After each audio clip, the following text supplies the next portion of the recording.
Hi friends, இது நலம் நலமறிய ஆவல். எல்லாரும் எப்படி இருக்கீங்க? போன சண்டே பார்த்தீங்கன்னா, லட்சுமியம்மன் கோயில் திருவிழா தான் போயிருந்தோம்.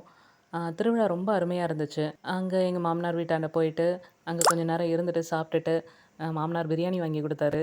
எல்லாம் சாப்பிட்டுட்டு, அதுக்கப்புறமா அவரு பசங்க கிட்ட கையில காசு குடுத்துட்டு, "ஏதாவது வாங்கிக்கோங்க" அப்படின்னு சொன்னாங்க. அது என்னமோ தெரியல, இந்த தாத்தா பாட்டிங்கலாம் வந்து பசங்களுக்கு குடுக்கறத விட, பேரன் பேத்திங்களுக்குனா எவ்வளோ வேணாலும் கேட்டதெல்லாம் வாங்கி குடுப்பாங்க, செய்வாங்க. நைட்டு திருவிழா ரொம்ப கூட்டம் அதிகமா இருக்கும் அப்படின்றதுனால, நாங்க ஈவினிங்கே வந்து சாமிய பார்த்துட்டு வீட்டுக்கு கிளம்பிட்டோம். வர வழியில ஆட்டோல ஒரு திருநங்கை தான் எங்க கூட ஏறுனாங்க.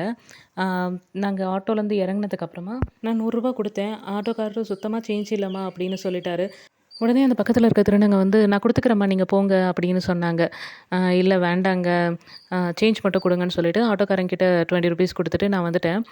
ஆனா அது எவ்வளோ ஒரு சின்ன விஷயம் தான். ஆனா எவ்வளோ பெரிய மனசு இருக்கணும். அவங்க நம்மள மதிக்கிறாங்க. நம்மளும் அவங்கள மதிக்கணும். அவங்களுக்கு ஏதோ நம்மளால முடிஞ்ச சின்ன ஹெல்ப் பண்ணணும். இதோட ஃபுல் வீடியோ லிங்க்க கிளிக் பண்ணீங்கன்னா வரும். இந்த வீடியோ உங்களுக்கு பிடிச்சிருந்ததுன்னா சப்ஸ்கிரைப் பண்ணுங்க, ஷேர் பண்ணுங்க. Thank you friends. Om Shakti எவ்வளோ ஓம் சக்தி கஷ்டமா இருக்கும். ஓம் சக்தி ஓம் சக்தி ஓம் சக்தி ஓம் சக்தி